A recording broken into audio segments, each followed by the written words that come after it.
Hello friends, welcome to SSC coaching centre. दोस्तों, आज की वीडियो में बात करेंगे गणित के इम्पोर्टेंट प्रश्नों की। दोस्तों, वही प्रश्न लिए हैं जो परीक्षाओं में पूछे गए हैं, तो आप इस वीडियो को अंत तक देखते रहिए, आपको सब समझ में आ जाएगा।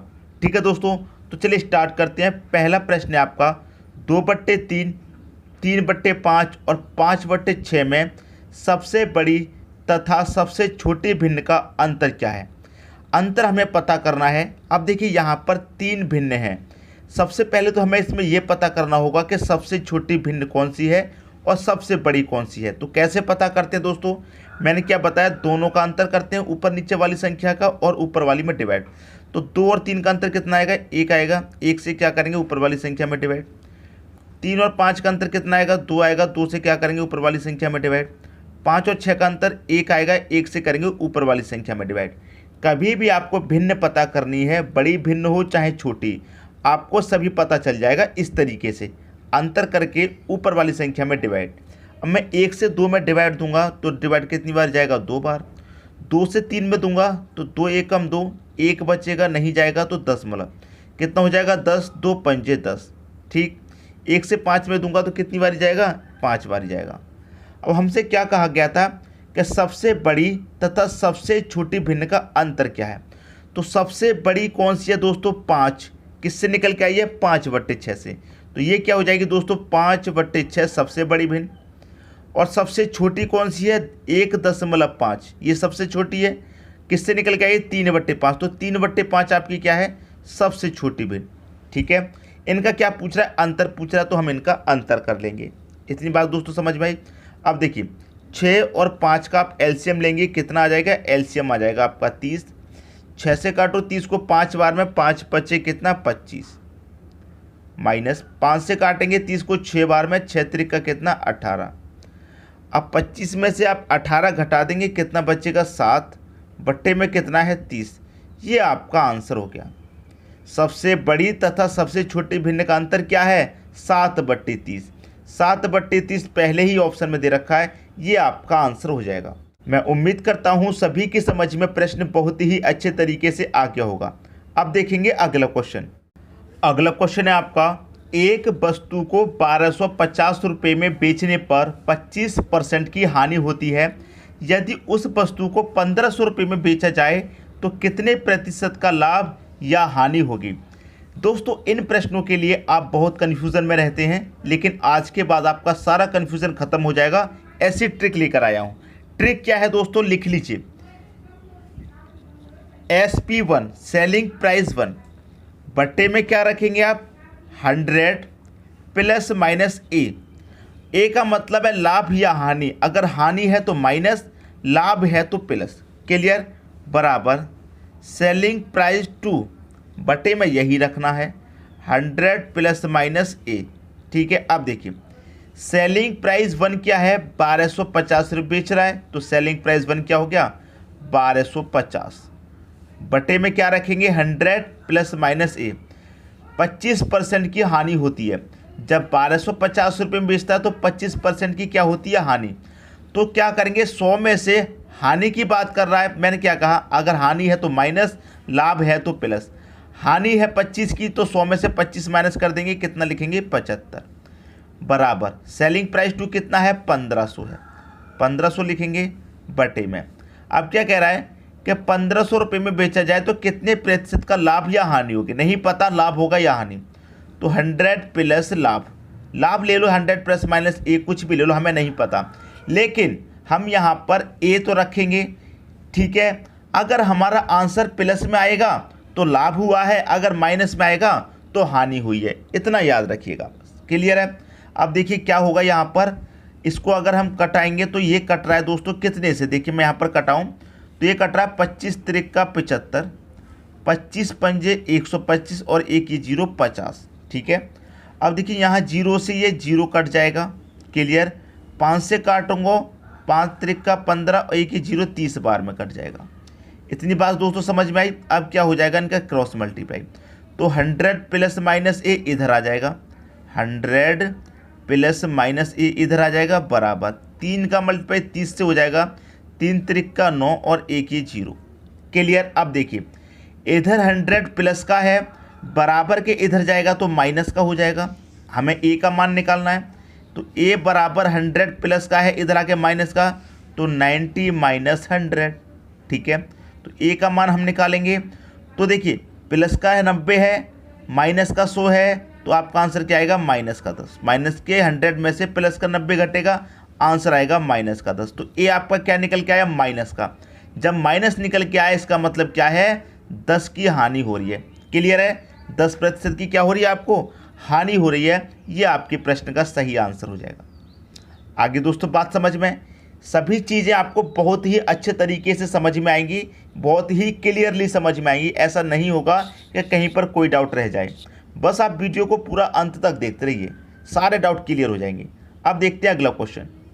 अगला क्वेश्चन है, किसी वस्तु को 1600 रुपये में बेचने पर 20% की हानि होती है, उस वस्तु को कितनी में बेचा जाए जिससे 5% का लाभ हो जाए। क्लियर बात। फॉर्मूला लिखता हूँ, पहले जो ट्रिक है वो लिखता हूँ। सेलिंग प्राइस 1 मतलब SP1, 100 प्लस माइनस ए बराबर SP2, 100 प्लस माइनस ए। क्लियर। अब ये सी में रख दीजिए। सेलिंग प्राइस 1 कितना है 1600 रुपये है, तो आप 1600 रख देंगे। क्लियर। बटे में क्या रखेंगे 100 प्लस माइनस ए। अगर हानि की बात है तो 100 में से घटा देंगे, माइनस कर देंगे। अगर लाभ दिया होता तो 100 में जोड़ देते। 20% की हानि है तो 100 में से 20 घटा देंगे, कितना 80 बराबर सेलिंग प्राइस 2 कितना है। सेलिंग प्राइस 2 आपको पता करना है, कह रहा है उस वस्तु को कितने में बेचा जाए, नहीं पता। सेलिंग प्राइस 2 पता करना है, उसे हम एक्स मान लेते हैं, ठीक है। उससे क्या हो जाए 5% का लाभ हो जाए। अब देखिए 100 में लाभ की बात कही गई है तो जोड़ देंगे, तो जोड़ देंगे 100 में 5 जोड़ेंगे मतलब 105। इसी को सॉल्व कर लेना है, आपके प्रश्न का दोस्तों आंसर आ जाएगा। ठीक है, देखिए मैं इसे कटा के छोटा कर लूँ, 0 से 0 कट जाएगा, 8 दूने का 16 कटेगा और एक ही 0 20 बार में। क्लियर हो जाए बात। अब क्या हो जाएगा क्रॉस मल्टीप्लाई, तो x आपका इधर आ जाएगा बराबर 20 का मल्टीप्लाई हम कितने से करेंगे 105 से करेंगे। ठीक है, तो देखिए 20 का मल्टीप्लाई मैं 105 से करूँगा तो कितना हो जाएगा, ये 0 आ जाएगा लास्ट में। 2 पच्चे 10 का 0 कैरी का 1, 2 का 0 में करूँगा तो 0 ही रहेगा, जो कैरी का 1 था वो आ जाएगा, और 2 1 कम 2। तो देखिए आपका x का मान कितना आ गया 2100 आ गया। ठीक है, तो देखिए पहले अगर हम 1600 रुपये में बेच रहे थे तो 20% की हानि थी, लेकिन जब हम उसे 5% के लाभ में बेचेंगे, 5% का लाभ हो जाए, यही तो पूछा कितने में बेचें, तो हम उसे 2100 रुपये में बेचेंगे तो क्या हो जाएगा 5% का लाभ हो जाएगा। यह हमारे प्रश्न का आंसर हो गया। माइनस में नहीं आया, आपको पता है अगर माइनस में आता आंसर तो हमारा हानि होता, लेकिन प्लस में आया है तो लाभ हो रहा है। ये बात आपकी क्लियर होगी। अब देखते हैं अगला क्वेश्चन।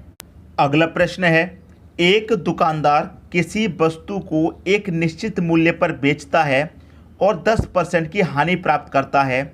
यदि विक्रय मूल्य को पहले की अपेक्षा 5/3 गुना किया जाए तो कितने प्रतिशत का लाभ या हानि होगी।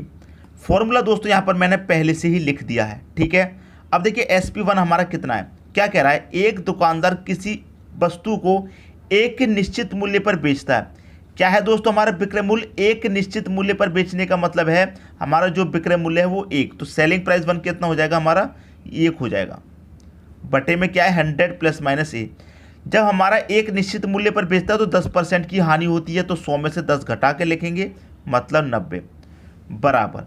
फिर क्या कह रहा है, फिर कह रहा है तो यदि विक्रय मूल्य को पहले की अपेक्षा 5/3 गुना किया जाए, ये जो सेलिंग प्राइस 2 है कितना है 5/3, 5/3। ठीक है, तो उसके बाद में क्या कह रहा है, तो कितने प्रतिशत का लाभ या हानि होगी, मतलब 100 प्लस माइनस ए, लाभ होगा या हानि ये नहीं पता अभी तक।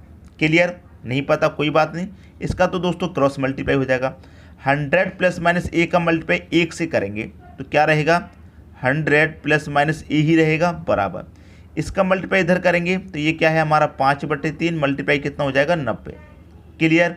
अब 3 से 90 को काटेंगे, 3 त्रिक का 9 और 1 ही 0 30 बार में।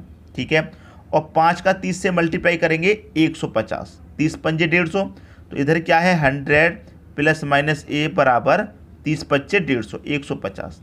अब देखिए हमें ए का मान निकालना है, ए का मान निकालना है तो 150, ये 100 है इधर प्लस का, इधर आके किसका हो जाएगा 100 माइनस का हो जाएगा, तो 150 में से 100 घटा देंगे तो ए बराबर कितना 50, प्लस का या माइनस का, प्लस का, जब प्लस का मतलब है क्या लाभ हो रहा है, 50 का क्या हो रहा है, लाभ हो रहा है। ये आपका आंसर हो गया।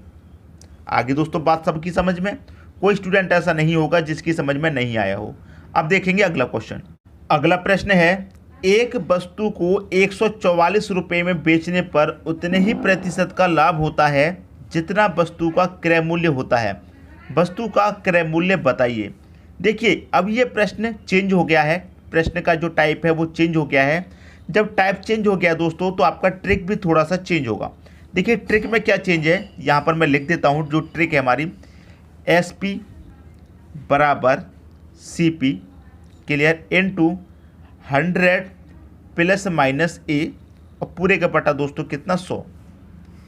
ये आपको याद रखना है इस तरह के प्रश्न के लिए। इस तरह के प्रश्न का मतलब ये है जिस प्रश्न में ये कहा जाए कि जितना ही वस्तु का क्रय मूल्य है उतना ही लाभ होता है। जैसे मान लीजिए वस्तु का जो क्रय मूल्य है वो 100 रुपये है तो 100% का ही लाभ, 100 रुपये का लाभ। वस्तु का क्रय मूल्य 2 रुपये है तो 2 का ही लाभ। इस तरीके के प्रश्न जो पूछे जाएँ उनके लिए ये ट्रिक है। ठीक है दोस्तों, अब यहाँ पर देखिए समझिए, सेलिंग प्राइस तो आपको दे रखा है कितना, 144। सेलिंग प्राइस कितना है, 144। अब कॉस्ट प्राइस तो हमें नहीं पता और हमसे क्या पूछ रहा है, कॉस्ट प्राइस, क्रय मूल्य पूछ रहा है, मतलब कॉस्ट प्राइस पूछ रहा है। अब कॉस्ट प्राइस इन 4 ऑप्शन में से कोई एक होगा, तो करने का सही तरीका यही है कि आप कॉस्ट प्राइस पहले ऑप्शन से स्टार्ट कीजिए। मान लीजिए कॉस्ट प्राइस आपका 60 रुपये है, तो CP आप कितना रखेंगे, 60 क्लियर इनटू 60 रखेंगे तो 100 में 60 को जोड़ेंगे, 100 में हम क्या करेंगे 60 को जोड़ेंगे, कितना हो जाएगा 160 क्लियर। तो यहाँ पर हम सीधा मल्टीप्लाई कर देते हैं, 160 हो जाएगा, क्योंकि जोड़ने के बाद मल्टीप्लाई होगा तो सीधा मल्टीप्लाई बटे में कितना दोस्तों 100। ठीक है, अब देखिए 0 से यहाँ 0 कटेगा, 0 से 0 कटेगा, 16 का मल्टीप्लाई 6 से करूँगा, कितना हो जाएगा 16 छक्के, ये हो जाएगा 96। कितना हो गया दोस्तों, 96 हो गया। अब हमारा कितना आ रहा है, 96 आ रहा है। अब हमारा 96 आ रहा है क्या, विक्रय मूल्य, लेकिन विक्रय मूल्य आना कितना चाहिए, 144 आना चाहिए। तो ये आंसर नहीं होगा पहला ऑप्शन। क्लियर है, जो क्रय मूल्य है हमारा वो कितना है, 60 नहीं है। अगर क्रय मूल्य हमारा 60 होता तो विक्रय मूल्य हमारा 144 आना चाहिए, लेकिन यहाँ 96 आ रहा है, तो ये गलत है। बी ऑप्शन ले लेते हैं, क्रय मूल्य क्या मान लेते हैं, बी ऑप्शन। तो विक्रय मूल्य तो हमारे पास 144 है, क्रय मूल्य इस बार क्या रखते हैं, 80 रख के देखेंगे। 80 इंटू 100 में 80 जोड़ेंगे, कितना हो जाएगा 180 डिवाइडेड बाई 100। एक 0 से एक 0 कटेगा, एक 0 से ये वाला 0 कटेगा। ठीक है, अब 18 का 8 का मल्टीप्लाई करूँगा तो 18 अट्ठे कितना होता है, 18 अट्ठे 144 होता है। तो जो 144 विक्रय मूल्य था, 80 क्रय मूल्य रखने से विक्रय मूल्य हमारा कितना आ रहा है, 144। तो हमारा जो वस्तु का क्रय मूल्य है वो 80 रुपये है। ये हमारा आंसर हो गया। क्लियर हुई दोस्तों बात। वीडियो को आप अंत तक देखते रहिए, सारी चीज़ें क्लियर हो जाएंगी आपकी, बहुत अच्छे तरीके से समझ में आने वाला है। बात आगे समझ में। अब देखते हैं अगला प्रश्न। अगला प्रश्न है आपका, एक वस्तु को 16 रुपये में बेचने पर उतने ही प्रतिशत की हानि होती है जितना वस्तु का क्रय मूल्य होता है। वस्तु का क्रय मूल्य बताइए। अब देखिए इस प्रश्न में क्या कहा गया है, जो हमारा पिछला प्रश्न था उसमें लाभ हो रहा था, लेकिन इस प्रश्न में क्या हो रहा है, हानि हो रही है। यहाँ पर जो ट्रिक है मैं लिख देता हूँ, SP बराबर CP into 100 plus minus A और पूरे का बटा कितना 100, ये है। ठीक है दोस्तों, अब देखिए इतना आपको मालूम है। अब यहाँ पर सेलिंग प्राइस तो आपको 16 रुपये दे रखा है, सेलिंग प्राइस तो 16 दे रखा है। कॉस्ट प्राइस आपको पता है, आपको तो कॉस्ट प्राइस पता ही नहीं है, कितना कॉस्ट प्राइस है नहीं पता, तो 20 रख के देख लेते हैं। क्लियर, जब आप कॉस्ट प्राइस 20 रख के देखेंगे तो यहाँ पर कॉस्ट प्राइस 20 रखेंगे इंटू 100 में क्या करेंगे, 20 जोड़ेंगे कि घटाएंगे।